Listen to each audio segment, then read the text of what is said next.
Buenas tardes. Bueno, vamos a seguir ya con los actos que Amigos de la Historia de Calahorra hemos programado pues, en el programa que hemos querido llamar Antes de que llegue el invierno, a pesar del frío que hace hoy también.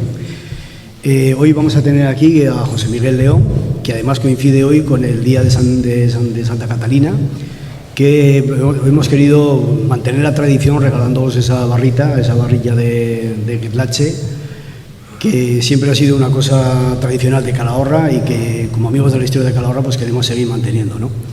Y agradecer a José Miguel León pues el que hoy esté aquí con nosotros en esta conferencia, que nos va a hablar de Miguel Fisac, de uno de los arquitectos más importantes de España del siglo XX. Y además le quiero agradecer pues, por su implicación que siempre ha tenido con la cultura de La Rioja, con la cuestión arquitectónica de tantos sitios de La Rioja, también de Calahorra. Y a José Miguel pues lo conocemos sobre todo porque participó con Amigos de la Historia de Calahorra en la reivindicación que hicimos en su día para la conservación del cuartel de la Guardia Civil. José Miguel se implicó como el que más. Y la verdad que agradecimos ese apoyo, pues porque José Miguel es mucho José Miguel. Y entonces, pues bueno, sobre José Miguel diremos que desde 1974 desarrolla su actividad en Logroño, proyectando nuevos edificios, Vivienda Rua Vieja, Edificio Universitario Quintiliano, Centro de Salud Espartero. Actúa en otros existentes también, como el Ayuntamiento de Ortigosa, el Albergue de Peregrinos, Mercado de Calahorra, la Casa de los Periodistas, la BN, Sala Florida en Alfaro, etc. Y participa también en planes urbanísticos en centros históricos de La Rioja. En 1983-1984 colabora en el estudio de Rafael Moneo en la reforma de Atocha. Funda, junto a otros arquitectos, el Departamento de Cultura del Colegio de Arquitectos de La Rioja con exposiciones sobre el arquitecto Fermín Álamo, Arquitectura y Cómic, o Gerardo Cuadra, arquitecto. Todo ello para Cultura Rioja, y publicaciones como Plazas y Espacios Libres en el Valle del Iregua o la Guía de Arquitectura de Logroño. Ha reivindicado el conocimiento de la arquitectura moderna en La Rioja, promoviendo la reutilización de diversos edificios con la difusión de la arquitectura a través de cursos en la Universidad Popular o con paseos arquitectónicos por la ciudad. Durante los años 2012 y 2013 colaboró semanalmente en el periódico de La Rioja con la doble página Reconociendo la Ciudad, y entre 2017 al 2021 escribió semanalmente sobre la ciudad, arquitectura y arte en el blog La Ciudad Visitada. Algunos de los edificios proyectados por él y sus compañeros están publicados en la Guía de Arquitectura España 1920-2000 del Ministerio de Fomento y en la Guía de Arquitectura del siglo XX España y en la Guía de Arquitectura de Logroño del Colegio de Arquitectos. Así que nada más, ya les dejo con José Miguel León, muy agradecido porque esté aquí con nosotros en esta actividad de Amigos de la Historia de Calahorra, y luego, bueno, si alguien quiere hacer alguna pregunta, alguna consulta, porque el tema yo creo que es muy interesante, sobre todo cara a dar a conocer ese patrimonio que también, patrimonio arquitectónico, de lo cual Calahorra no tiene muchos ejemplos en estas últimas décadas, y pues si contamos el edificio de los Manitos, tenemos el edificio de la Telefónica en la calle General Gallarza, un edificio también que está catalogado. Teníamos el ejemplo del cuartel de la Guardia Civil, lo que queda de él, y yo añadiría también otro edificio que todos conocemos, que es el Rascacielos. En su día, el Rascacielos fue el edificio más alto de La Rioja, mediados de los años 60, y yo creo que fue la primera construcción moderna en cuanto a distribución, bloque, patios y el propio rascacielos en sí. Con que ya nada más. Les dejo con José Miguel León y muchas gracias. José Luis, muchas gracias.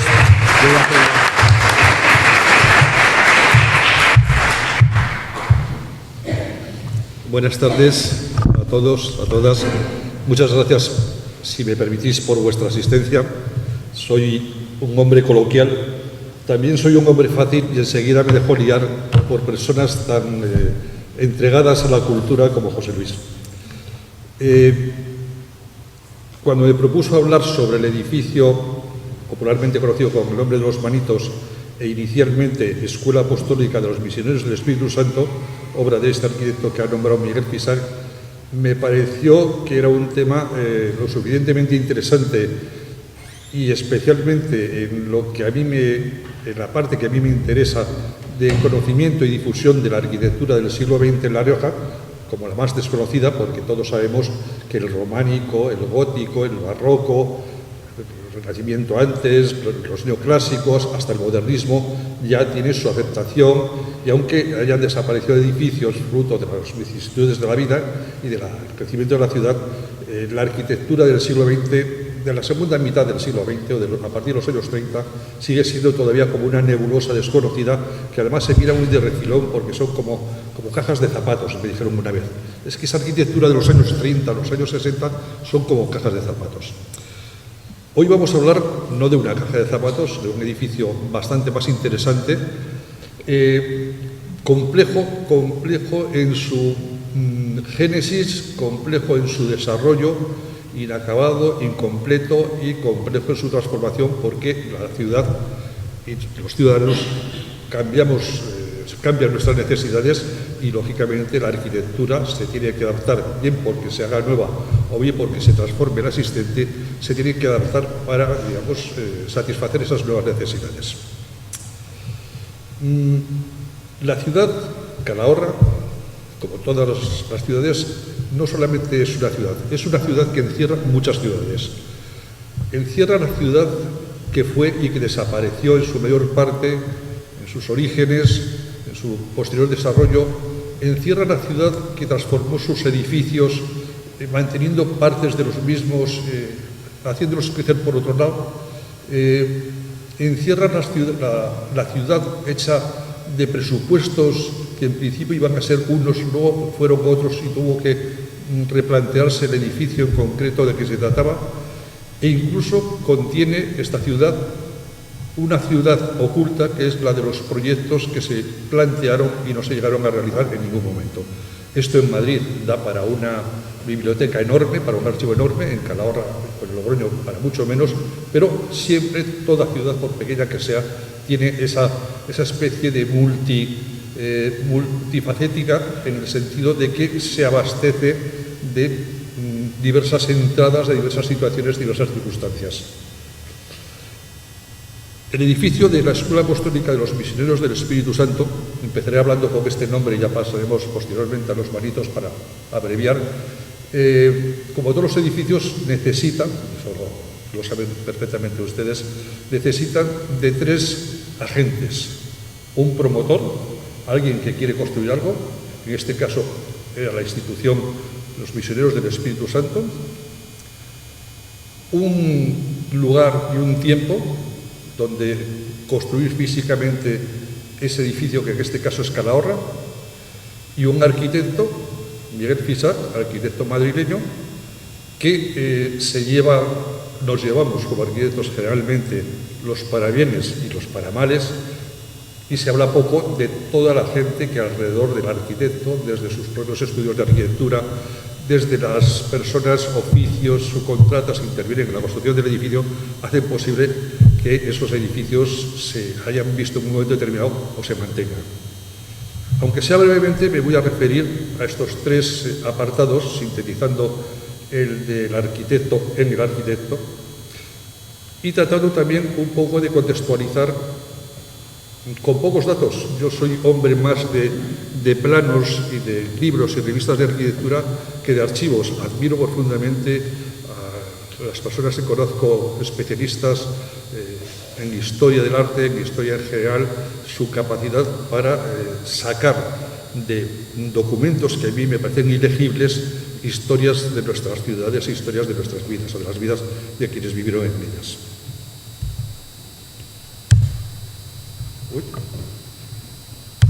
Juraría que les hemos hecho una prueba y funcionó. Necesito una ayuda. ¿Lo hemos probado?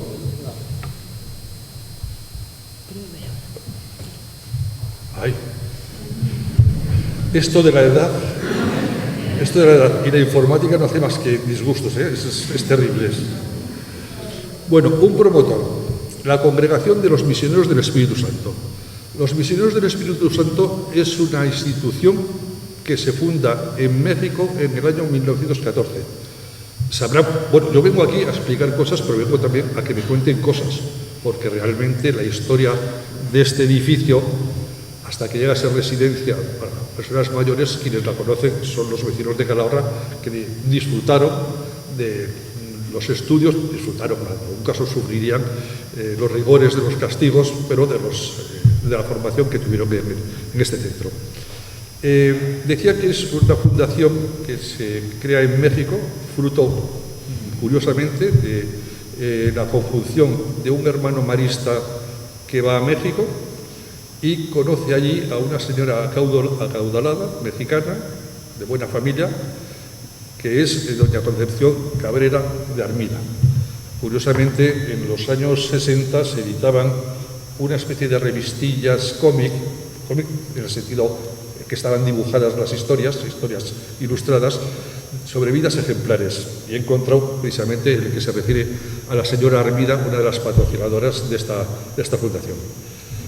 Brevemente, la misión de esta congregación, en principio, no era solamente la formación educativa de los jóvenes, era sobre todo, por eso se llama congregación Misioneros del Espíritu Santo, era sobre todo, al igual que la del Espíritu Santo, acompañar a la Iglesia hacia su santificación, apoyando a los sacerdotes con su asistencia espiritual y formación. Es decir, era como unos sacerdotes de sacerdotes. No se formaban aquí hermanos maristas que luego dieron clases en Logroño, concretamente los de mi generación y otros muchos, o los escolapios, sino que estos en principio, esta congregación, su objetivo era crear vocaciones que coayudasen a los sacerdotes a cumplir su misión, digamos, de extender la formación religiosa por el mundo. Un lugar y un tiempo. Un lugar en concreto, lo veremos luego, Calahorra, pero un lugar y un tiempo importante porque estamos hablando de un proyecto que se hace en el año 1962. España, entre los años 40, finales de los 40, principios de los 50 y 60, cambia fundamentalmente en la forma, pero también en el contenido, sin abandonar lo que España era en aquellos momentos, una dictadura, digamos, del general Franco, franquista, aislada internacionalmente, había sido expulsada de la ONU a raíz de la rebelión que el bando franquista hace contra la República, con una economía que fruto de ese aislamiento era totalmente autárquica, es decir, se produce lo que se consume, no había grandes relaciones económicas internacionales, había un ostracismo, un aislamiento total, y todo ello bajo el patrocinio ejemplar de la Iglesia Católica, como ilustra la imagen que estarán viendo a la izquierda arriba. Franco bajo palio. Una situación que los religiosos, no los sacerdotes, sino las personas de religión, no se explicarían cuánto esto estaba destinado al emblema del Santísimo Sacramento o cualquier otro signo, no llevar debajo a un militar que había ganado una guerra, por mucho que, bueno, era el reflejo de lo mucho que se habían ayudado mutuamente. Debajo está la arquitectura que se hace en España en esos momentos. Es el cuartel general del Ejército del Aire en Madrid. Una arquitectura, vamos a llamar, historicista, de empaque, escurialense, de fortaleza, que da la sensación, que quiere dar la sensación y el recuerdo de aquel imperio español que ya desapareció después de tantas guerras de descolonización y de tantas independencias y con tantas crisis económicas por medio. Pero, al otro lado, la fotografía que hace juego a la de Franco bajo el palio es Franco abrazando a Eisenhower. En 1959, Eisenhower viene a España después de que ya en el 56 España y Estados Unidos hubiesen firmado los pactos de ayuda mutua.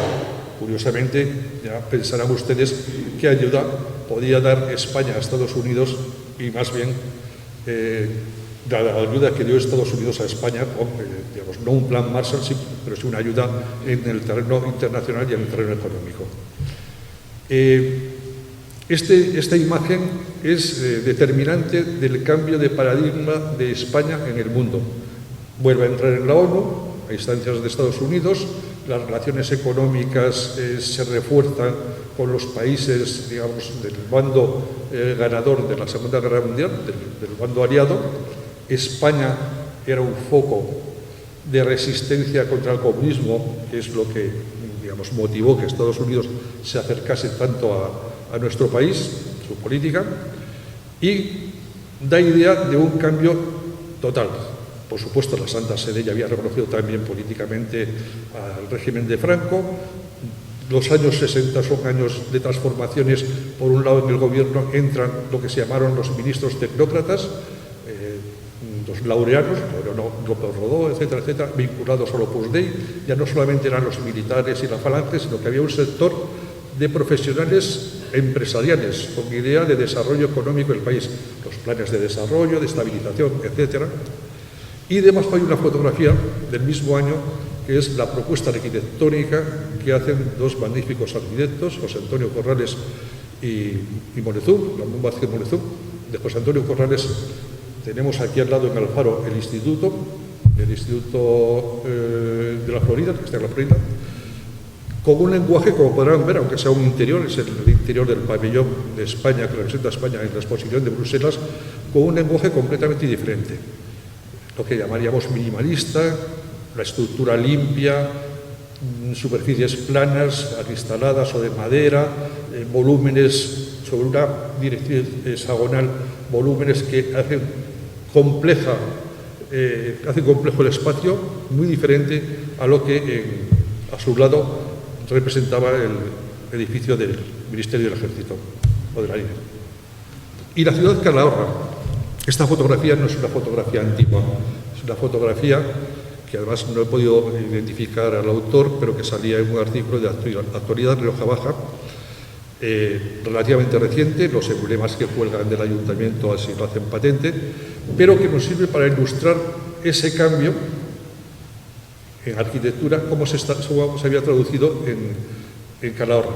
En los años 40 se construye el ayuntamiento, con esta voluntad también de ayuntamiento con fachada clasicista, con arcos de medio punto, con balcones como si fuese con sus frontones neobarrocos, etc. Y al lado, el edificio del Cine Lope de Vega, se llama Lope de Vega, ¿no? Se llamaba. Muestra ya la modernidad que además también pretende sacar dinero de lo que es el problema de la vivienda. Y la altura se eleva mucho más que los edificios que existían en años anteriores en esa zona.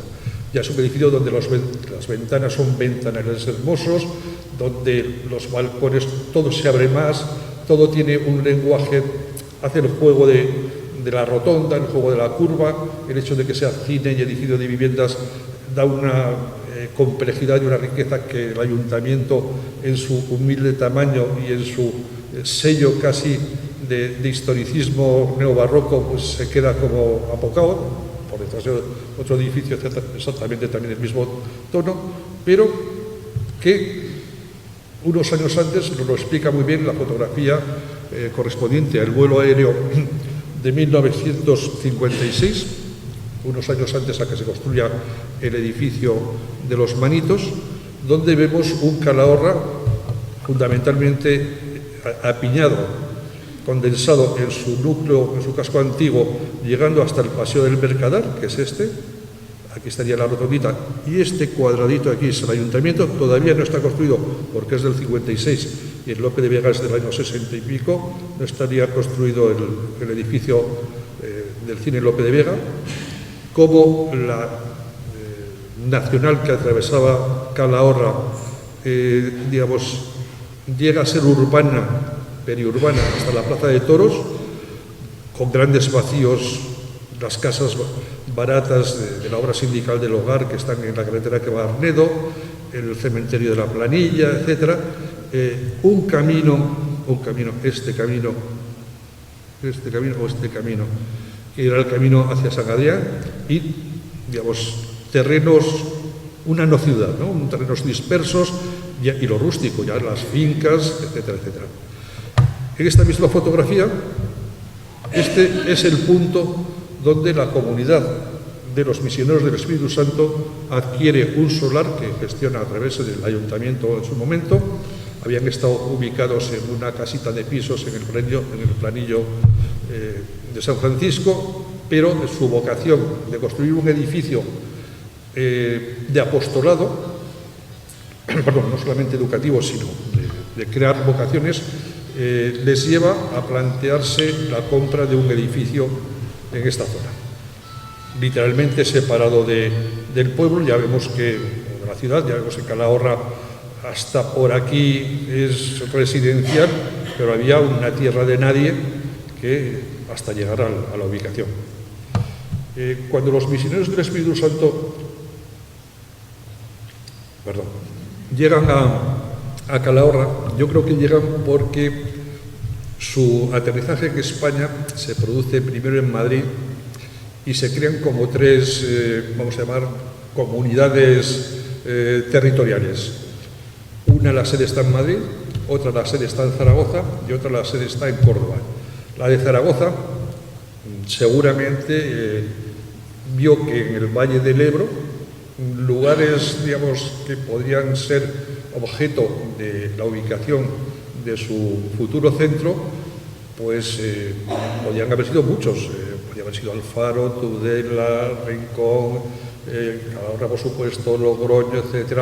En todas estas ciudades, en estos años 60, se construyen muchos edificios de noviciados, de seminarios de religiosos o de seminarios diocesanos, de colegios religiosos, porque son años en los que todavía, sigue siendo así, la Iglesia Católica tiene tal poder y tal relación con el Estado que le es muy cómodo poder llegar y decir: vamos a montar, vamos a crear el seminario de los padres franciscanos o el de las madres escolapias o tal.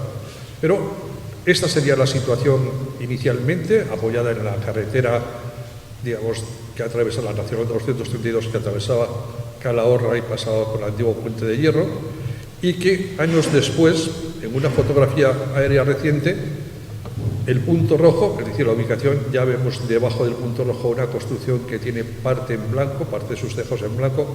Este es la residencia de ancianos Los Manitos, la actual residencia, al lado del Hospital Comarcal, o frente al Hospital Comarcal. La plaza de toros, aquella que veíamos ya en las afueras, está ya como si dijésemos en el medio, sino en el medio, digamos, perfectamente insertada en la trama urbana de un desarrollo de la ciudad que ha ido creciendo en ensanches, con manzanas cerradas o con agrupaciones de viviendas de diferentes tipologías, y que, por supuesto, ya la carretera nacional ya no tiene ese valor de tráfico, sino que existe su desvío y existe la autopista. Este sería el lugar. El arquitecto Miguel Fisac nace en Daimiel, en Ciudad Real, en el año 1913 y falleció hace no tantos años en Madrid, en el 2006. En aquella época, estudiar arquitectura era muy difícil, era muy riguroso, se exigían muchos años. Había pocos arquitectos que terminasen con 20 y pico años, como luego hemos conocido. Más bien solían ser 30 y pico años. Él, de hecho, acaba en el año 42, con 29 años, casi los 30.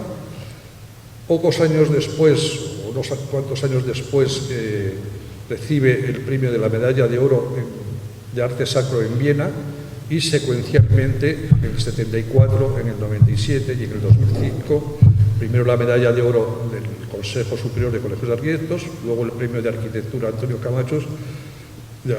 Camuñas, y en 2005 el Premio Nacional de Arquitectura. De Fisac es importante señalar, aunque no sea determinante, pero sí como dato, es un hombre muy religioso. Desde el principio él se afilia al Opus Dei, se confiesa con José María, señor de Balaguer, el fundador del Opus. Tiene una relación muy estrecha, pero en el año 1955 se va del Opus. Se va del Opus y años después, bastantes años después, no recuerdo en qué fecha, pero recuerdo perfectamente haber abierto un día en el periódico El País y en las páginas de colaboraciones una carta de Miguel, estoy hablando ya de los años 2000 o 1900 mucho, una carta de Miguel Fisac explicando cómo y por qué se marchó del Opus, cómo se sintió perseguido, ninguneado. Claro, el Opus, independientemente o al margen de su concomitancia religiosa, lo que sí era una institución que estaba muy presente en la economía del país, a través de los ministros, a través de hombres de negocios, a través de, digamos, de toda esa formación en la que en un lado estaba el crucifijo y a veces el látigo para flagelarse, y en el otro lado estaba el signo de la economía o la cuenta corriente. Siempre tenía, digamos, muchos profesionales y nombrados profesionales de medicina, de economía, de arquitectura cerca, pero también había una relación muy difícil dentro de esa organización que hizo que estallase en muchos momentos. Miguel Fisac no es un arquitecto, digamos, o no ha sido el arquitecto más reconocido en su momento, pero sí que es verdad que su obra, junto con la de otros arquitectos de los años 50-60, marcaron el cambio de esa arquitectura del régimen, o del régimen, esa arquitectura de Estado que recordaba tanto ese pasado, entre comillas, imperial, a una nueva modernidad que ya en Centro Europa, en el norte de Europa, en Finlandia, Suecia y en Estados Unidos estaba llegando, ofreciendo unos edificios, pues en escuelas o en viviendas, más diáfanos, más abiertos, más luminosos, con soluciones. Recordaréis seguramente una imagen prototípica de los anuncios de las cocinas de Formica que llegaban de Estados Unidos. Llegan a raíz de aquellos pactos que se tradujeron en la creación de unas bases aéreas no sé si es de titularidad española, pero digamos de uso americano, y concretamente en Zaragoza la llegada de los americanos con una colonia de viviendas unifamiliares para ellos, como las que vemos en las películas, todos de sus jardincitos, supuso como una especie de cambio también de chip en el mercado de la casa. Pero Fisac, si bien en un primer momento fue objeto de esa polémica por su relación con el Opus, por su carácter, según quienes le han conocido, de profesor de la escuela o le conocieron, difícil, tuvo también su espacio de publicaciones. Ha sido reconocido, como pasa muchas veces relativamente tarde, pero con revistas monográficas, con diversos libros como los que aparecen en esta imagen, que trata de dejar sentado la obra o la calidad de la obra de Fisac. Un arquitecto que en sus primeras obras, y estamos hablando de los principios de los años 40, todavía está siguiendo un clasicismo entre ortodoxo y no ortodoxo. No hace tanto una arquitectura, digamos, de régimen de poder, pero sí del régimen imperante, pero sí una arquitectura como clasicista, ¿no? A la izquierda, estos edificios todos forman parte del conjunto del Consejo Superior de Investigaciones Científicas en Madrid. A la izquierda, la capilla, la iglesia, la vemos como una iglesia construida en ladrillo, pero muy canónica, o sea, con su fachada, eso sí, austera, no tiene grandes alardes, más que el gran rosetón y la secuencia de ventanitas que nos pueden recordar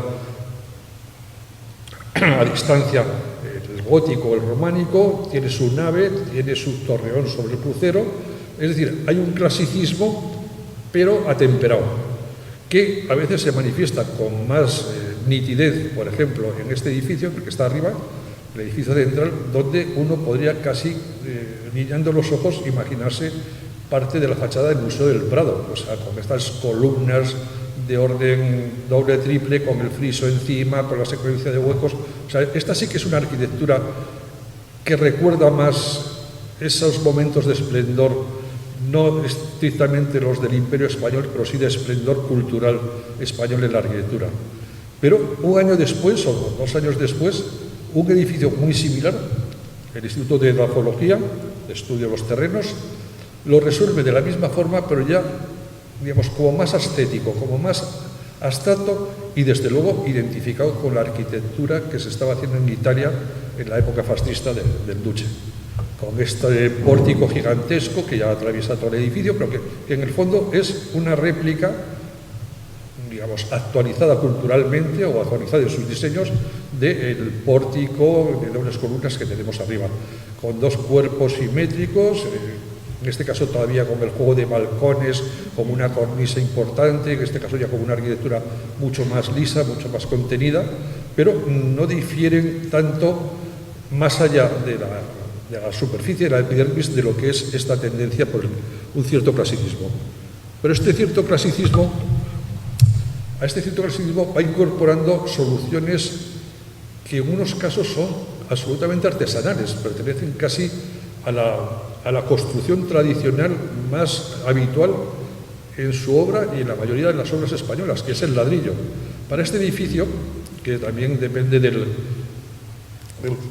CSIC, el Instituto de Microbiología, un edificio que es también clásico en su disposición, como si fuese una V con dos brazos alargados y un cuerpo central más alto.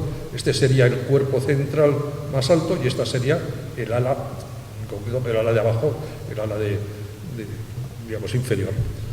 Para este edificio, él diseña un ladrillo que trata de resolver uno de los grandes problemas que tienen los edificios de ladrillo, que el ladrillo se coloca, ladrillo, capa de mortero, ladrillo, capa de mortero, con el despiece que sea, pero tratando de que ese mortero, digamos, por eso se llama mortero de agarre, haga la función de unificar, de atar, de coser los ladrillos. Pero ese mortero es mucho más permeable a la humedad que el propio ladrillo a veces, y por ahí entran filtraciones, por ahí se producen humedades, y él diseña este ladrillo, que la gran diferencia con un ladrillo normal es que tiene esta especie de labio colgante que taparía, aquí esto sería más grueso, taparía la capa de mortero que habría entre un ladrillo y otro.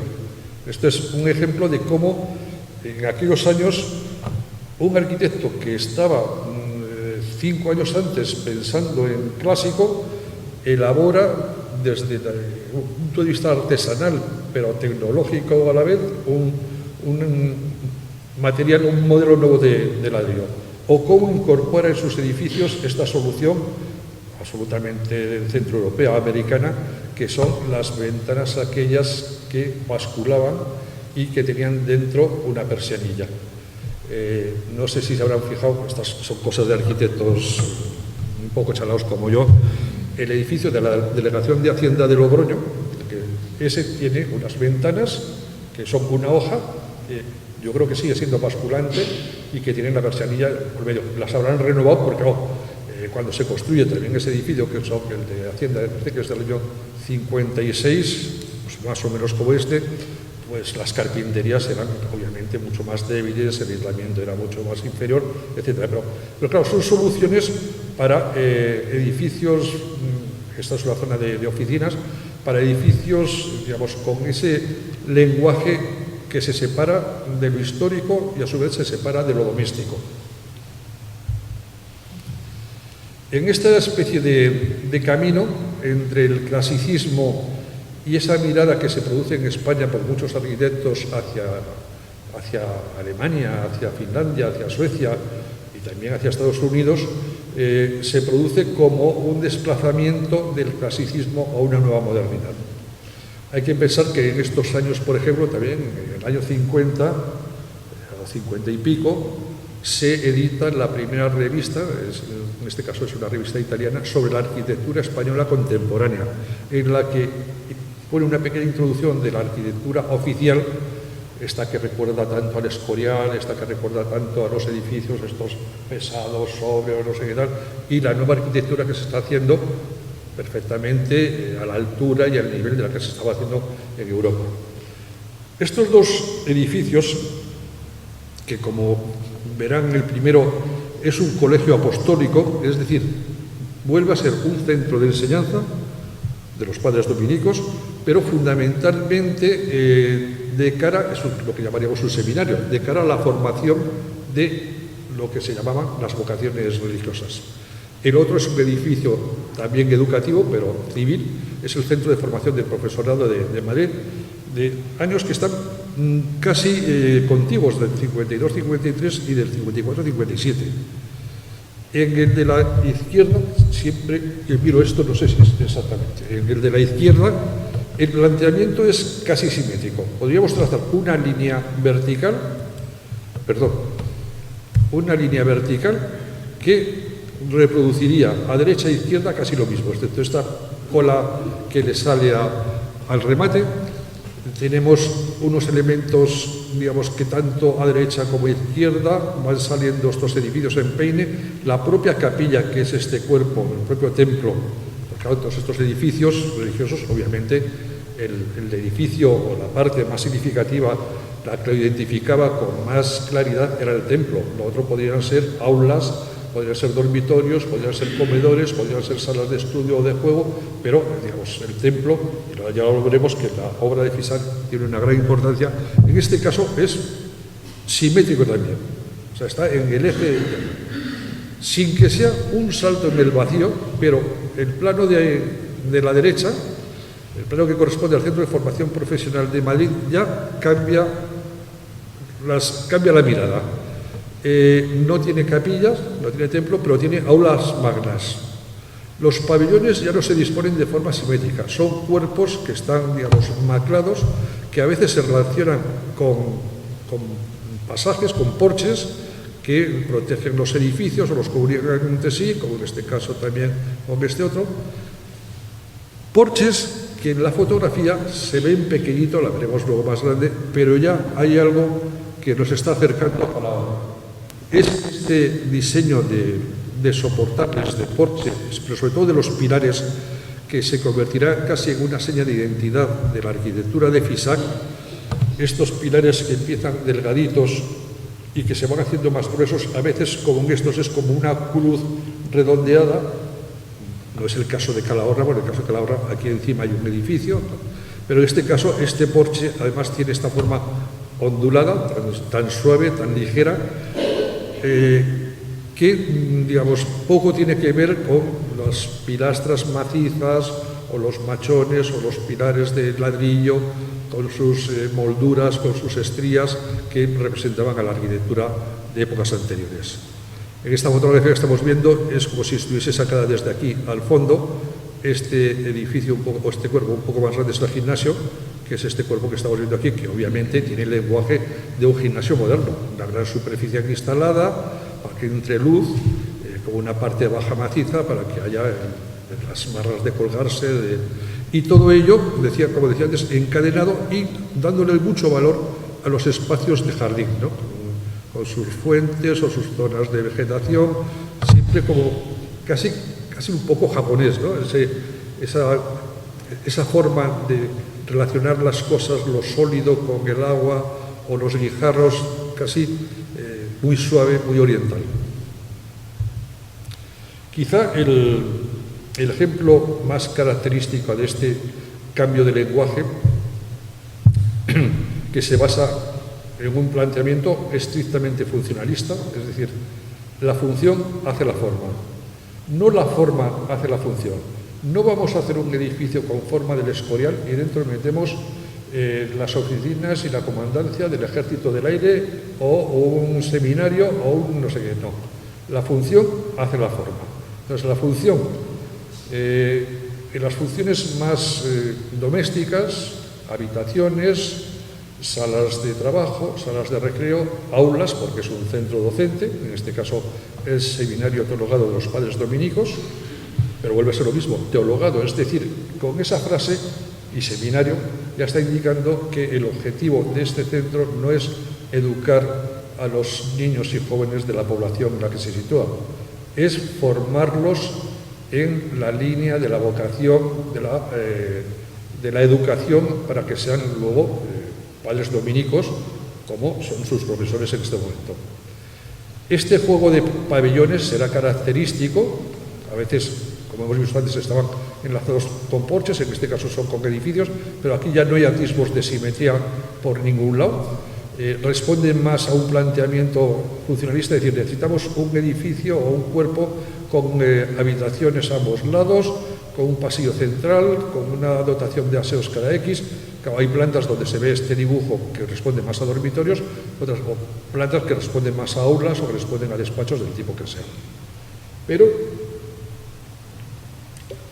además de este uso, digamos, generoso del espacio y libre en la organización de los pabellones de actividad, heredero del racionalismo, por cierto, heredero de aquel movimiento arquitectónico de los años 20 y 30 que el final de la Guerra Civil Española y de haber ganado Franco asoló totalmente, porque se identificaba el racionalismo arquitectónico con las artes plásticas y con la República, con lo cual todo lo que sonase a racionalismo, a funcionalismo, no estaba bien visto por las autoridades.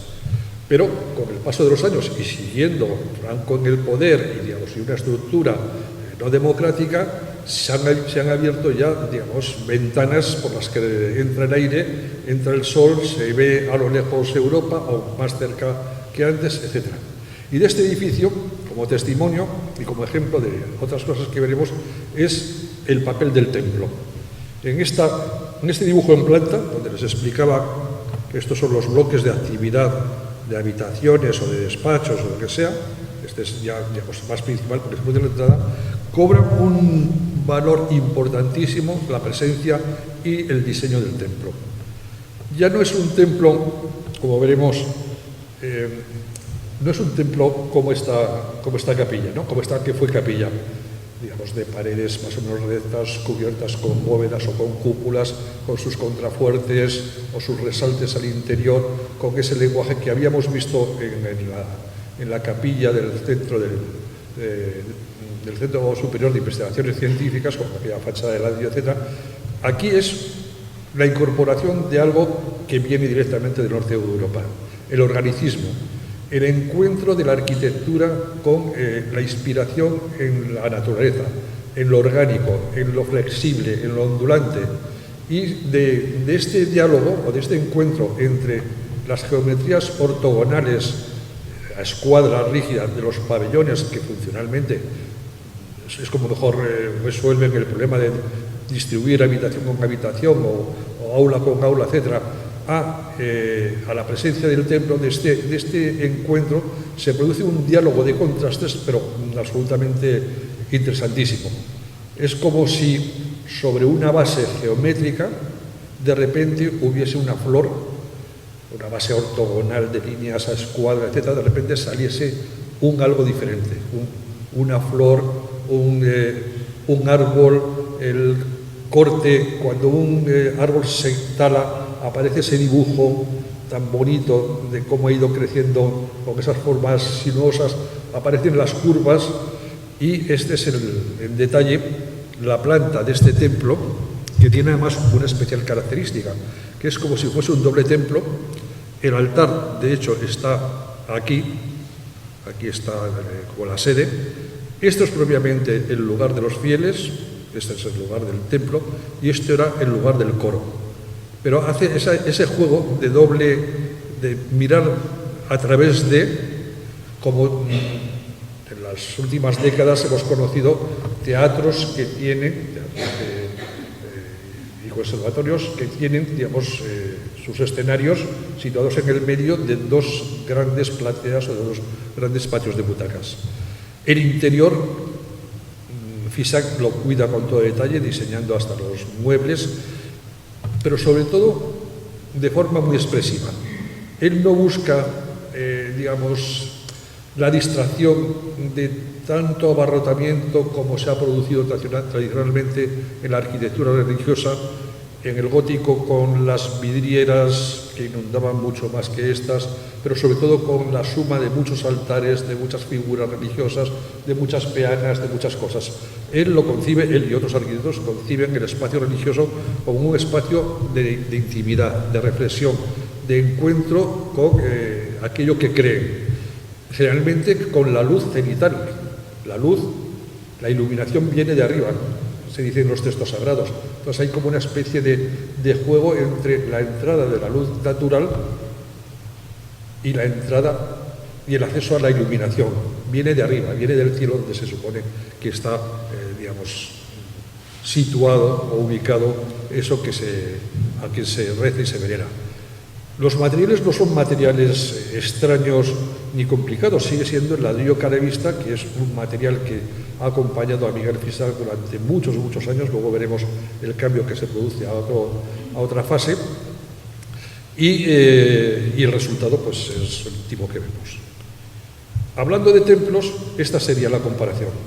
Esta es la planta del templo, de la capilla del Centro Superior de Investigaciones Científicas, que podría ser algo parecido a esto, es decir, con sus machones intermedios que van partiendo las bóvedas que cubren la nave, con su espacio de presbiterio, en este caso circular, que luego veíamos en la primera fotografía con un torreón elevado, absolutamente simétrico, absolutamente gradual, con espacios que se van, digamos, aproximando secuencialmente al punto de mayor atracción, el ara, el altar, y cómo este templo del año 42, 10 años después, 20 años después, sí, más bien 20 años después, se transforma, por ejemplo, en el caso de la iglesia de Nuestra Señora de la Concepción en Vitoria, en esta planta tan fantástica. Yo, a quienes tengáis ocasión de ir a Vitoria, esto está muy cerca de la catedral, o sea, está en pleno centro, un espacio en el que Fisac lo que hace es trabajar dos cosas. Una, la luz indirecta. En este caso entra por esta ranura de aquí, que es la que estamos viendo aquí. Esta luz entra. Este muro inclinado es este muro perforado, pero este muro inclinado no se cierra con el muro curvo y le entra esta luz lateral que hace este efecto tan sugerente. Y a la vez el muro curvo con el que resuelve toda la pared hace como que la vista pudiese resbalar, no se interrumpa en estos contrafuertes, no se interrumpa en estos estribos, sino que vaya de alguna forma deslizándose en toda ella hasta llegar al punto donde la luz ya marca que es el cenit.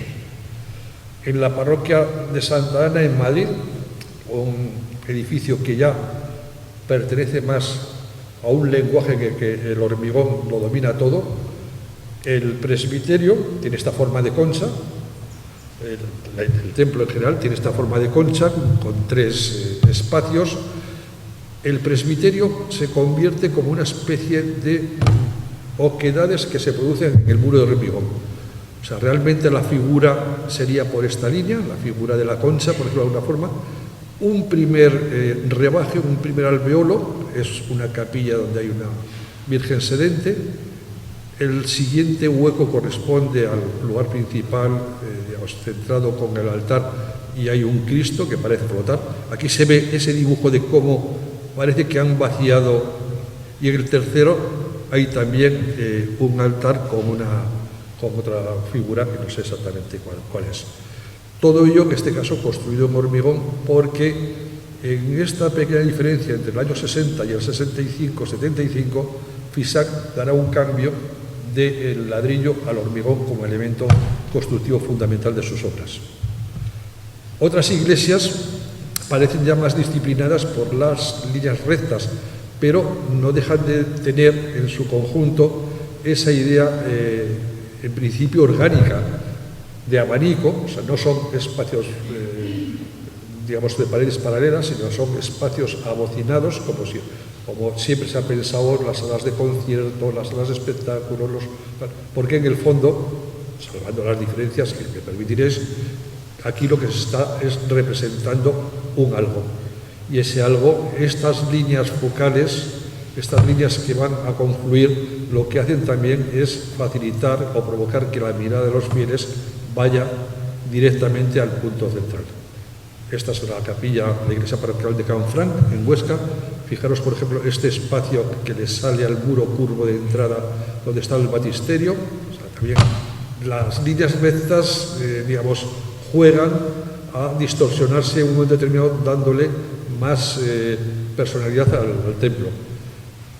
Curiosamente, estos 3, y no ha sido buscado exprofeso, estos 3, la estructura que en general siempre había sido de hormigón pasa a ser metálica, en este caso también con un sistema como en abanico gradual, como si fuesen diferentes posibilidades de celebrar un ritual desde puntos distintos, que cada uno de ellos se hace un poco más bajo o más alto, permitiendo la entrada de la luz lateral.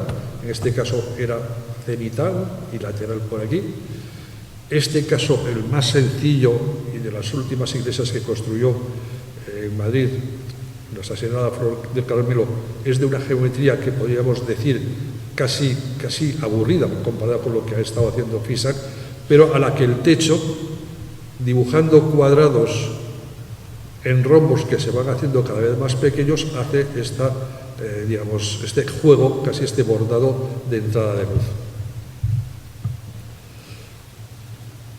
Yo me estoy extendiendo un poco porque quiero que cuando lleguemos a los manitos se contextualice la obra de Calahorra, en la obra de General de Fisac, que si bien no ha tenido mucho reconocimiento por los avatares que sufrió en su desarrollo, sí que sigue estando en la lista de las obras de Fisac en todas las publicaciones que he consultado.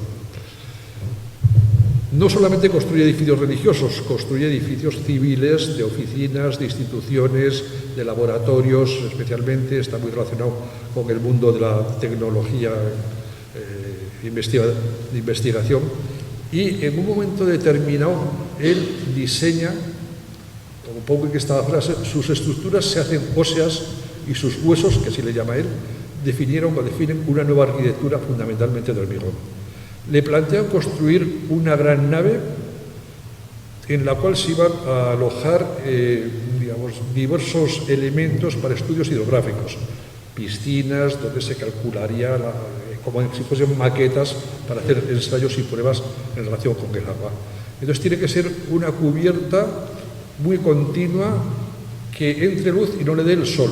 Para eso, esto es un dibujo suyo, para eso piensa que tiene que ser una cubierta que tenga unas lamas, de tal forma que una lama sobre otra vaya dando sombra, las líneas estas.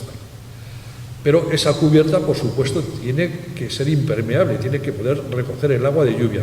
O sea, a estas líneas inclinadas les hace un canalón, con lo cual está recogiendo el agua, pero no toda el agua, porque claro, por aquí se colaría el agua. Estos elementos ya veremos luego cómo lo resuelve. Al ser un pabellón muy grande, necesita los elementos, porque estos van de pared a pared, como estábamos viendo ya aquí o aquí, necesitan que tengan lo que llamamos canto, es decir, que tengan un tamaño, como tienen todas las vigas, un tamaño proporcional a la longitud. Pero ese elemento resistente, ese canto que siempre estamos pensando en macizo, él lo hace hueco, que es este triángulo. Y de la fusión de la barra inclinada que hace de parasol, pero permite la entrada de luz, del canalón que recoge el agua y del elemento resistente, diseña esta pieza.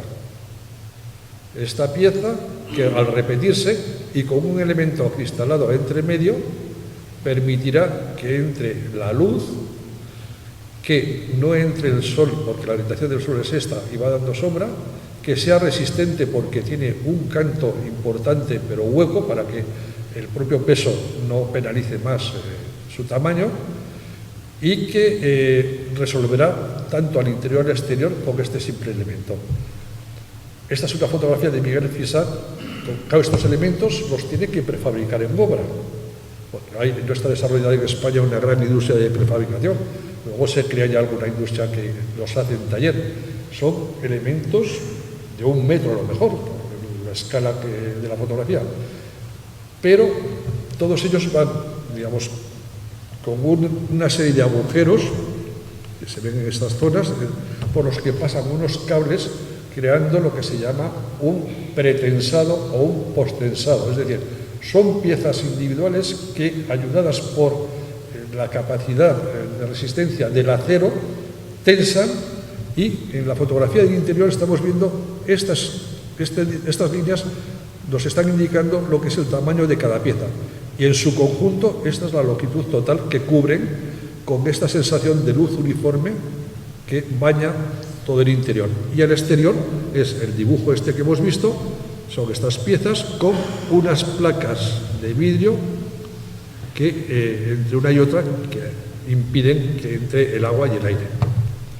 Esta idea del diseño en Miguel Fisac será, digamos, muy recurrente, y muchos arquitectos, de cómo resolver las cosas.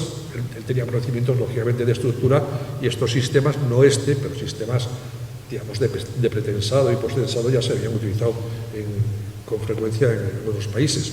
Pero cómo, ante el desafío de cómo resolver estas cosas, el diseño va partiendo de una reflexión que, paso a paso, llega a la solución definitiva. No solamente este dibujo de hueso, es realizado por Fisac en el famoso edificio conocido como La Pagoda, su nombre eran los laboratorios Jorba, ya desaparecido, un edificio que el cliente le pide unas grandes naves de oficinas, pero un edificio que sea emblemático, la carretera que va al aeropuerto, que llame la atención. Y entonces la propuesta que hace Miguel Fisac de una planta cuadrado, que lo va girando de tal forma que este cuadrado acristalado, su antepecho, no es en la misma vertical. El piso de abajo tiene las esquinas aquí, el piso de arriba la tiene aquí y el piso de abajo aquí, por lo cual se producen unas superficies alabeadas de hormigón que hacen ese juego de clic, clic, clic, clic, clic, y que lamentablemente fue derribado hace unos años, digamos, con total impunidad y alegría. Aquí utiliza otro sistema de huesos, o en el edificio para la IBM en Madrid, en la Castellana, no son huesos, son los parasoles, para que es un edificio de oficinas, pero hace también unos elementos prefabricados en V, huecos que le sirven, no en este caso estructuralmente, para eso están los pilares y los forjados, pero sí para controlar la iluminación.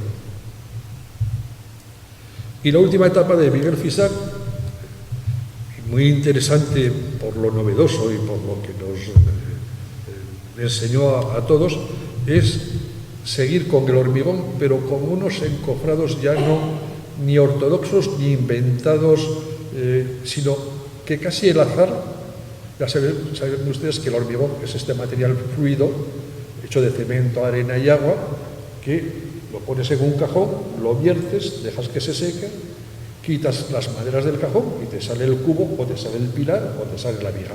Es decir, necesita de un molde y él reproduce la cara interior del molde. A veces se ven mucho en los hormigones vistos huella como si fuese la veta de la madera, porque lo que ha cogido ha chupado, digamos, la impresión de la madera que la tenía forrándole. En este caso emplea revestimientos flexibles, como si fuesen lonas atirantadas, hechas, realmente hay soluciones que a mí se me escapa cómo se construyen literalmente, como es el caso del centro social de las hermanas hospitalarias en Cienpozuelos, donde el hormigón, más que un material constructivo, se convierte como en una textura, ¿no? Es algo, o este otro centro cultural, donde lo mismo. Parece que bolsas de plástico se han ido rellenando de hormigón, creando este lenguaje, digamos, no diré si es el más interesante o el que más me atrae, pero sí, desde luego, me parece ejemplar en los esfuerzos de investigación por llevar al hormigón, material en el que él cree como una de las soluciones, digamos, más interesantes en la construcción, llevarla hasta el límite que a él se le ocurría. En estos años no he hablado de dos proyectos que sí que son, uno de ellos obviamente el que es el objeto del título de la charla, el centro de Calahorra, pero anteriormente su participación en el concurso para la parroquia de San Esteban Protomártir en Cuenca en el año 60, donde queda, los manitos es del año 62, donde queda en segundo lugar el premio.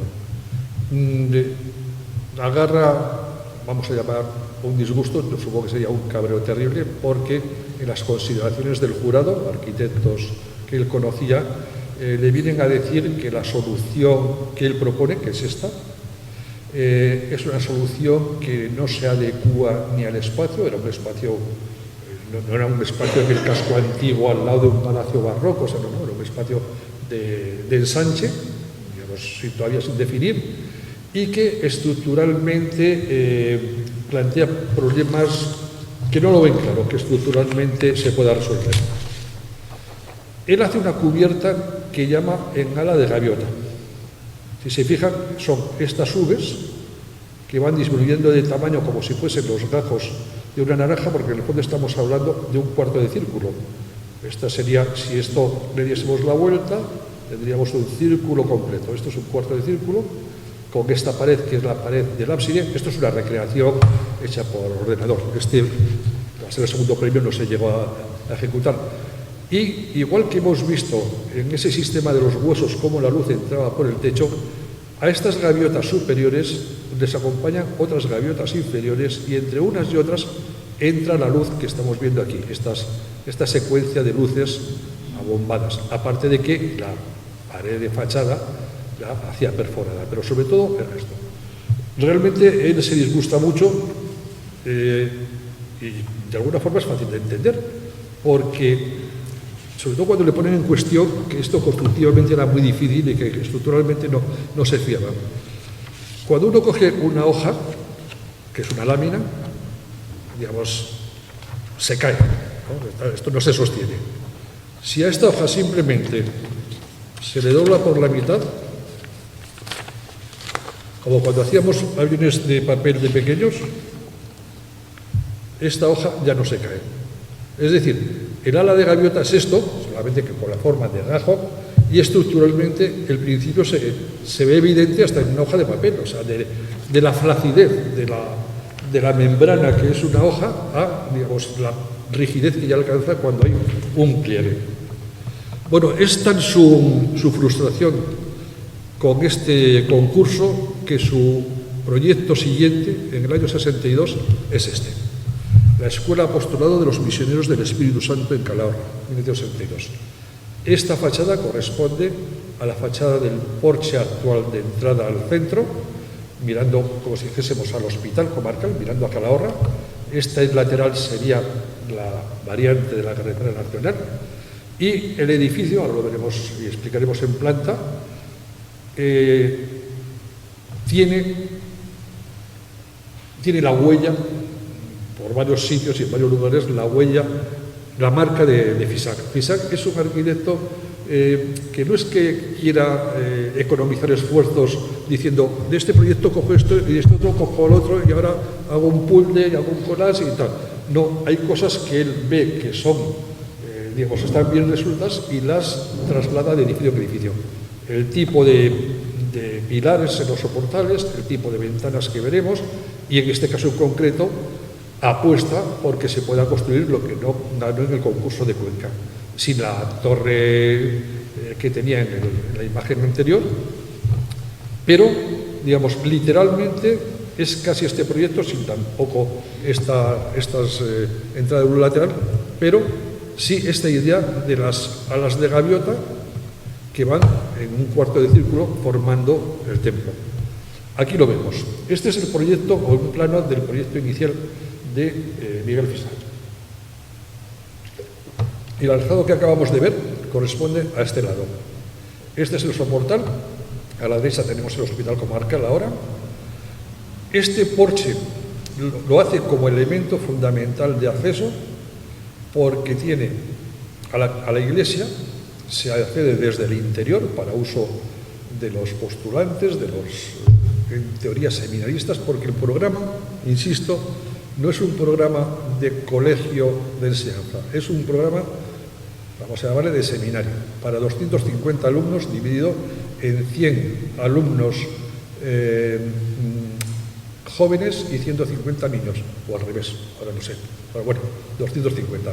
Entonces hay un acceso desde el interior, pero hay un acceso también público al servicio de la ciudad.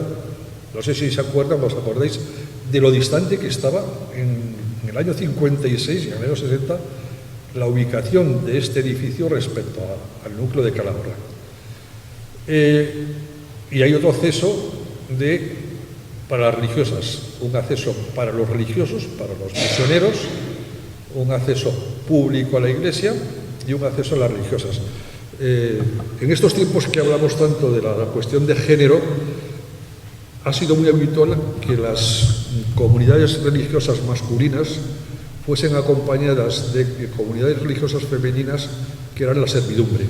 eran literalmente las personas que cocinaban, atendían el comedor, hacían la colada, limpiaban, etcétera, etcétera, y bueno, era lo más natural. Y de hecho aquí había el cuerpo de las religiosas, el cuerpo, es decir, la zona donde tienen sus salas de estar, su pequeña capilla, su tal, con una entrada independiente, la zona de los religiosos, que fundamentalmente sería este ángulo, lo que da a la carretera, a la antigua carretera nacional y el porche, y luego rompiendo un poco aquella idea de la falta de haber abandonado la simetría, que de hecho aquí ya vemos que está abandonada porque la presencia de la Iglesia compensa y distorsiona o digamos, o desplaza la mirada hacia esta zona en relación a la sugerida simetría de este cuerpo, o la misma entrada con diferentes alturas, también lo veremos. En esta especie de doble T crea un cuerpo de 3 plantas, donde estarán en planta baja las aulas y espacios de estudio. Bueno, literalmente dividido por la mitad. Dividido por la mitad porque hasta llegar a la cocina. Aquí esta sería la cocina, que se atiende desde la entrada de las monjas, sirven al comedor de los religiosos y sirven a 2 comedores, porque los 2 grupos de niños y adultos están literalmente separados. Debía ser que en aquella época la influencia de unos sobre otros por el desarrollo hormonal o por lo que fuese no era, digamos, propiciada, y entonces estaban muy separados. Tenían sus aulas separadas a un lado y a otro, con un patio o con patios a un lado y a otro. Tenían su zona de juegos a un lado y a otro, con sus vestuarios, sus aseos, sus zonas de ropa. En la planta superior, el cuerpo de atrás de la sala de juegos era de una planta solo, de una única planta. El cuerpo de las aulas se hace más pequeño, pero tiene 2 dormitorios porque tiene otra planta más por arriba. Son esos dormitorios comunales donde hay un pequeño dormitorio del tutor o del vigilante de turno, pero divididos también por esa espina, por esa pared que deja una escalera a cada lado. Y aquí en el centro había una pequeña enfermería, mientras que a la fachada de la Catedral Nacional estaban los dormitorios de las religiosas, encima de su zona de acceso, los dormitorios de los religiosos, que había muchos dormitorios. O sea, aquí se supone que esto estaba pensado que había 50 frailes, porque este cuerpo además tiene también planta baja y 2 pisos. Y está el volumen de la capilla, de la que pudo ser la capilla, el vacío de la capilla. Estos son los alzados. Este sería la fachada, la que da a la carretera, a la antigua carretera nacional, con este cuerpo más bajo, de planta baja y 1, de los religiosos, con esa, luego veremos ese tipo de ventanas características que aparecen en otros proyectos suyos. Esta sería la zona de las religiosas.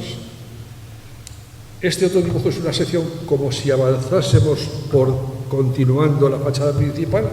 Este es el cuerpo que une y que estaba separado en 2, aquí porque es una zona de paso, estaba separado en 2 comedores, arriba la enfermería, y aquí estamos viendo la zona de juegos de un grupo, la zona de juegos de otro grupo y las zonas de las aulas de un grupo, las aulas de otro grupo y las 2 plantas de dormitorios que completaban la cifra de 250 alumnos. En este plano, continuando la línea de las aulas, como se ve aquí, continuando esta línea de las aulas, aparecería el frente lateral de la iglesia. El frente lateral de la iglesia, y aquí en pequeñito el porche.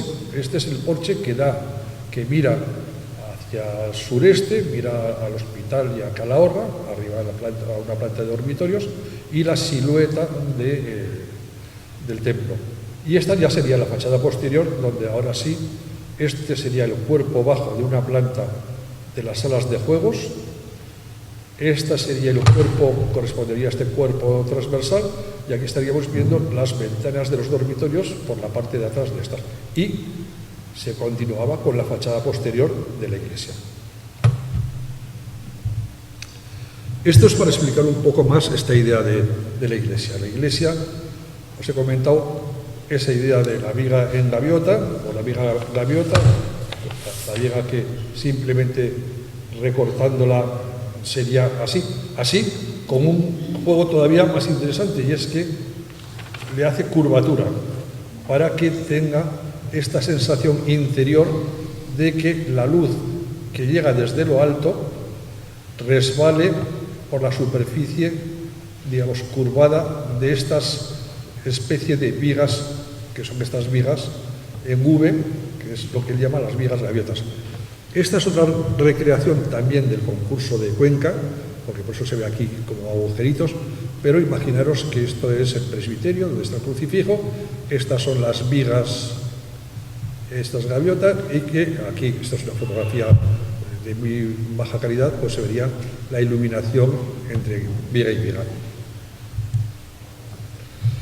Como decía antes, el edificio de Fisac, el edificio Calahorra, no está entre los más significativos. Fisac le tenía mucho cariño porque veía la oportunidad, el ego de los arquitectos es inmenso, puede ser inmenso, veía la oportunidad de materializar esa apuesta que tenía por el templo que no había podido construir en Cuenca.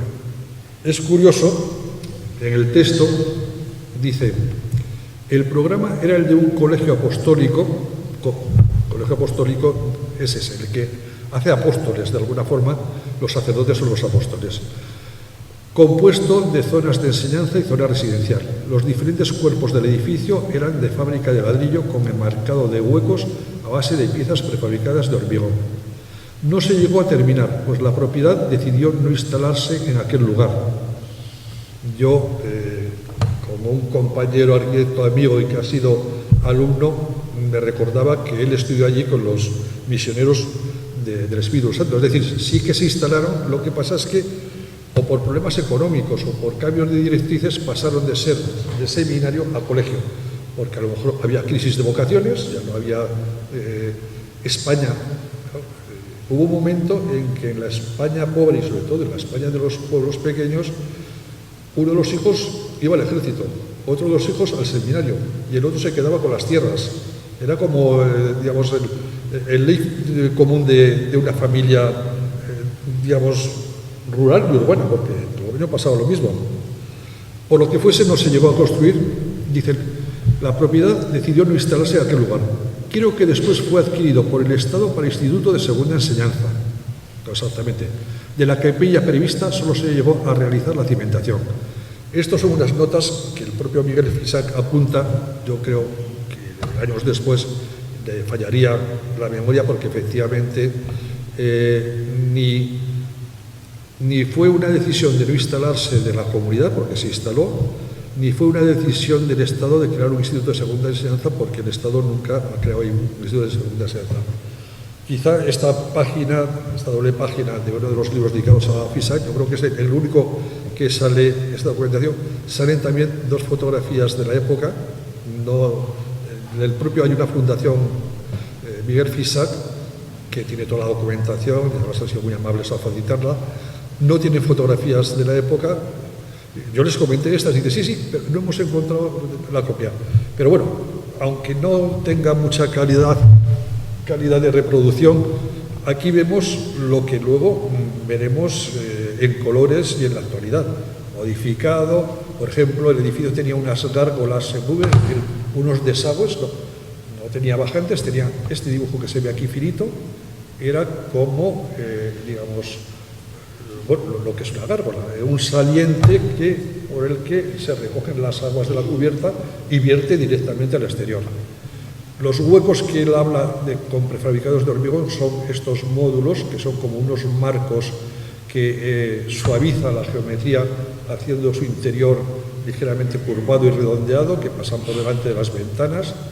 Ventanas que curiosamente llevan un sistema de persiana de correderas, no muy habitual en nuestra tierra. Pero en el año 1977, supongo que en parte porque el Estado había desarrollado una política de creación de centros educativos por todo el territorio nacional. Parte porque los propios sacerdotes, misioneros, no les sería tan rentable, venden el edificio y lo compra entonces el gobierno preautonómico. Si os acordáis que antes de la autonomía como tal, antes de tener el Parlamento, hubo en diversos sitios un territorio intermedio, una fase intermedia que fue la preautonomía. Yo recuerdo que el presidente fue Joaquín Ibarra, en el caso de La Rioja.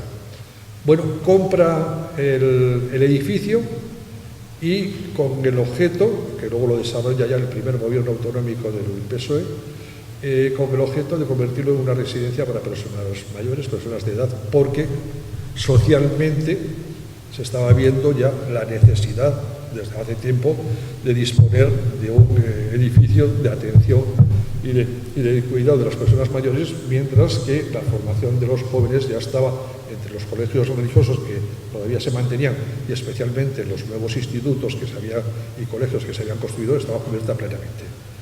El proyecto se lo encarga a dos arquitectos de Logroño, dos compañeros, José Sáenz de Cubera y José Eugenio Torío, que lo que hacen es, este plano será un poco confuso para vosotros, imaginaros, este era el cuerpo de atrás, que era el de juegos, la zona de juegos de una planta solo.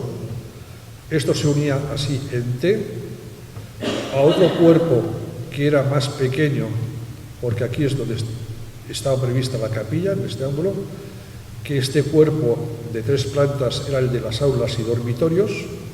Seguía con los comedores, la cocina, la zona de los misioneros, con el porche, que lo mantienen, y la zona de las misioneras, que no se había construido, al igual que pasó con la capilla. De hecho, en la siguiente imagen, aunque sea en pequeñito, vamos a poder explicar el proceso. El proyecto contemplaba todo, incluido lo que está en rojo, la capilla, el porche, la zona de los religiosos, la zona de las religiosas, que toda esta zona no se construye, la zona de aulas y dormitorios y la zona de espacios de juegos. Cuando se produce el cambio de uso, los edificios, tengo compañeros aquí que han participado o que hemos participado en las rehabilitaciones y reacondicionamientos de edificios existentes, a veces el nuevo programa choca con la preexistencia, choca o simplemente hay que readaptarlo. En ese momento se produce siempre una tensión en cómo hacerlo. Lo nuevo lo hago que se vea muy nuevo, no me sirve de nada, lo tengo que tirar. Lo nuevo lo hago que tenga, digamos, como una continuidad con lo existente. Aquí yo creo que los arquitectos se vieron sometidos a dos cosas. Una, la presión psicológica, el desafío de estar trabajando en una obra de Miguel Fisac, que aunque no fuese completa, pues tenía su marca característica. Y otra, que el nuevo programa era muy diferente al que había sido. O sea, no se trataba de que las aulas se podían convertir en oficinas, sino que había que poner muchas habitaciones individuales o dobles, y donde antes había dormitorios comunales, pues pasarían a ser habitaciones con un pasillo central, porque afortunadamente el tamaño de las piezas permitía, como vemos aquí, que hubiese un pasillo y habitaciones a ambos lados. Lo que está en amarillo, en este segundo dibujo, es lo que se cambia el interior radicalmente, o casi radicalmente, manteniendo, vamos a decir, la imagen arquitectónica, pero claro, aquello de la pared que separaba, se mantienen las dos escaleras, casi como un gesto, pero claro, ya no hay dos comedores con una cocina, sí que hay, la cocina se reacondiciona aquí, pero ya no hay aulas, lo que tiene que haber son salas de estar, salas de actividades compartidas, tiene que haber una zona de enfermería muy completa, tiene que haber espacios de almacenamiento, de tanto complemento para la asistencia a las personas de edad, tiene que haber una capilla, y entonces, y además tiene otra apuesta que hacen los arquitectos, es que estos grandes patios, este menos, pero en este gran patio lo convierten en unos patios más accesibles al uso de las personas de edad. Y lo que hacen son, lo que estamos viendo más en color naranja, esta zona de aquí y este trocito que sirve con esto amarillo de ampliación que hace la capilla. Esto sirve para ampliar el comedor que está aquí y las zonas de estar, pero para crear también un porche, un corredor aquí instalado que da la vuelta y que permite tener un patio al que puedes acceder, pero también puedes disfrutar desde el corredor en días de sol o en días de mal tiempo, desde aquí. Y entonces este patio lo dividen, como si dijésemos, por la mitad, añadiéndole una serie de elementos para poder configurar el nuevo uso. Esta es la parte, esta imagen que salió en un artículo en el periódico La Rioja. Hasta esta esquina nos estaría hablando del proyecto inicial de Miguel Fisac, donde se ven dos de los tres elementos o tres elementos característicos de la obra de Fisac. Una, esta idea de los pilares que son más delgaditos abajo y se hacen más gruesos, además generando unas formas para adaptarse a esta geometría de arcos que recuerda el porche.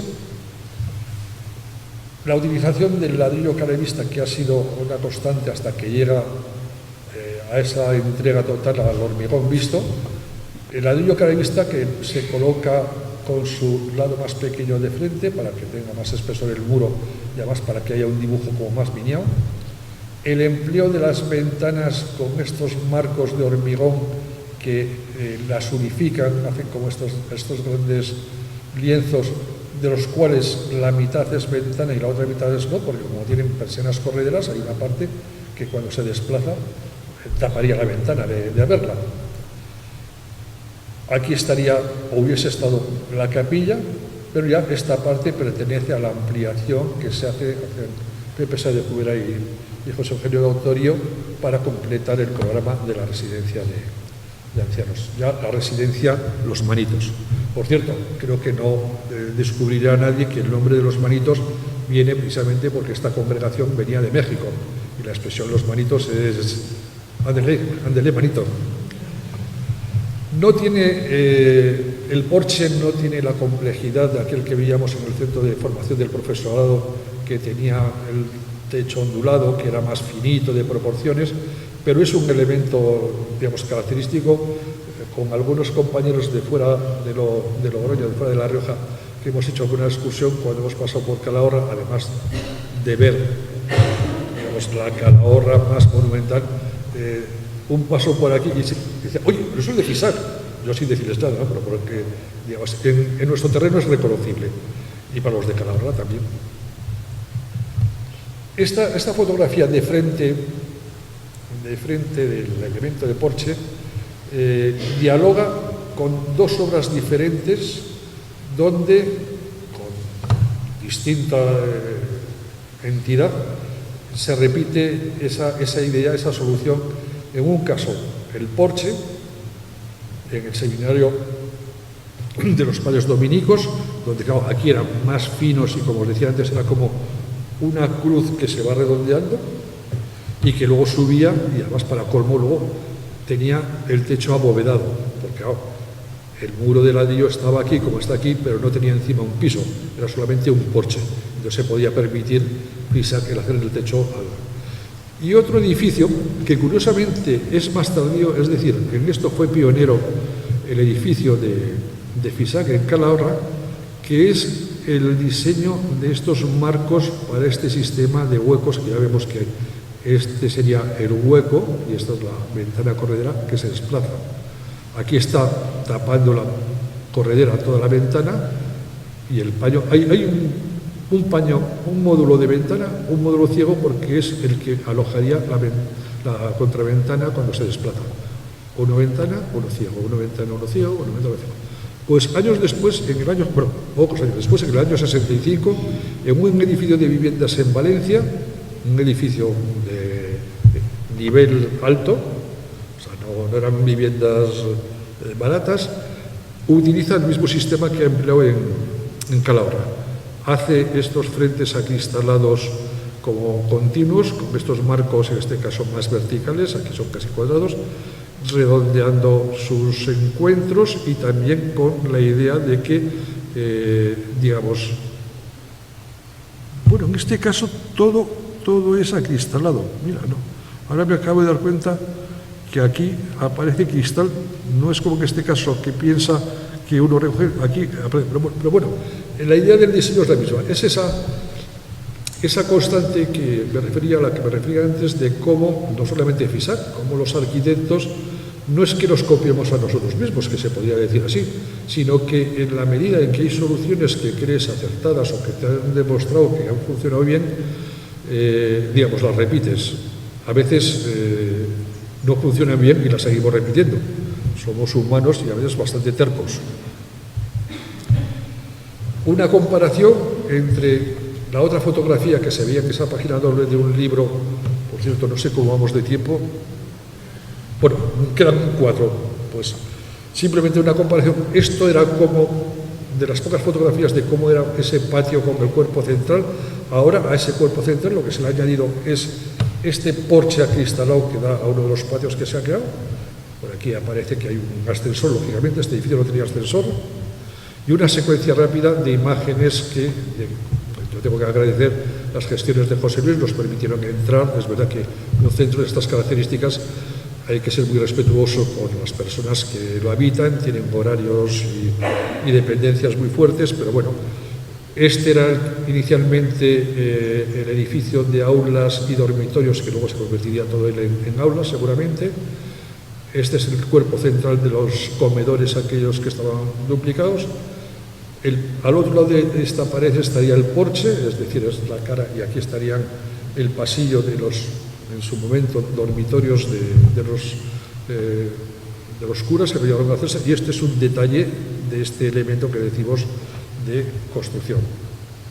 En la fachada, que podríamos llamar principal, que no lo es, la que da a la carretera, a la antigua carretera nacional, esta sería la parte de la zona de las monjas, que no se llegó a construir porque esto lo que hace es elevar o asomar un semisótano que hay, por eso las letras son tan bajas, y al fondo el edificio de más altura. El edificio, digamos, importante de habitaciones de 3 plantas, con el cuerpo posterior, antiguamente el de juegos, que creo recordar que nos comentaron que estaba infrautilizado. Y simplemente hacer un pequeño guiño. Esta fotografía siempre he pensado que estaría muy velada, bueno, no está del todo, donde se ve el centro con todo este cuerpo blanco, porque son tejados nuevos, sobre el existente, porque este es el porche, aquí estaría la iglesia, estos son los 2 patios que se han creado en el patio grande, esto se ha ampliado sobre este tamaño que antes venía en recto, se ha ampliado para crear esa especie de porche acristalado, escaleras de rampas de emergencia, porque las normas de accesibilidad son muy diferentes al lado del hospital comarcal, y esta hubiese sido la posición del centro si se hubiese construido el antiguo colegio apostolado. Y simplemente decir, y lo leo literalmente, que esta pequeña explicación no hubiese sido posible sin la ayuda y colaboración de la Asociación Amigos de la Historia de Calahorra y especialmente de su presidente José Luis Cinca, inductor y cómplice de esta charla, del Archivo Municipal del Ayuntamiento de Calahorra y su responsable Javier Torralbo, de la Fundación Miguel Fisac y del presidente de su patronato Diego Peris, de la Biblioteca del Colegio de Arquitectos de La Rioja, de la Consejería de Servicios Sociales y Gobernanza Pública y la Dirección de la Residencia de los Manitos, y de los arquitectos riojanos Óscar Reinares, que fue el primero que escribió sobre este centro, Isabel Muñoz, que me ayudó a buscar imágenes, Vicente Subirán, antiguo alumno y arquitecto, que hicimos la visita juntos y me explicó diversas cosas, seguramente mucho más conocidas por ustedes, y la historiadora Ana Jesús Mateos, que también me ayudó en el archivo. A todos ellos, a ellos y a todos ustedes, muchas gracias.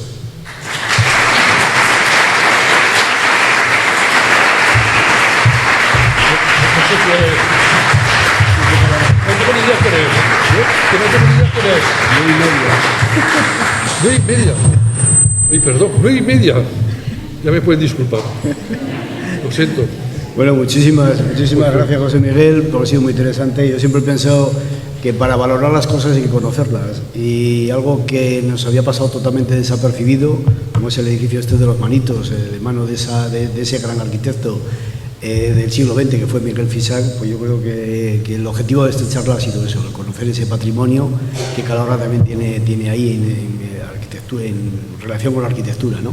Y sobre todo, como decía también el otro día, al final todo es historia. Esto es historia de la arquitectura, historia también de Calahorra.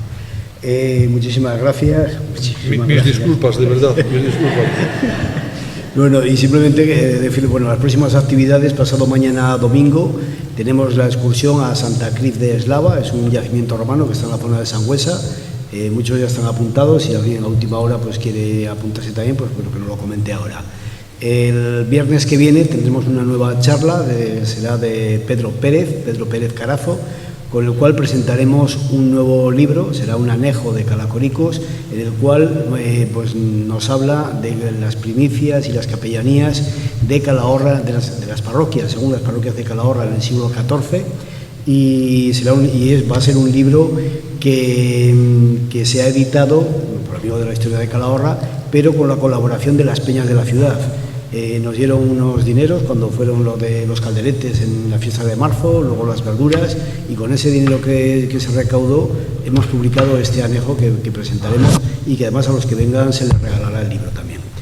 Y después ya tendremos, para terminar estas actividades de antes de que llegue el invierno, la presentación de la revista Calacoricos, que por cierto el año que viene contaremos con el artículo de José Miguel. Eso no me lo habías explicado. Ya te lo explicaré. Entonces, bueno, eso será ya para el año que viene. Y para este, bueno, pues presentaremos ese número 27 ya de la revista Calacoricos el día 15. Y nada más. Muchísimas gracias por haber acudido a esta nueva charla. Muchas gracias por vuestra paciencia. De verdad. Y hasta la próxima charla. Muchas gracias.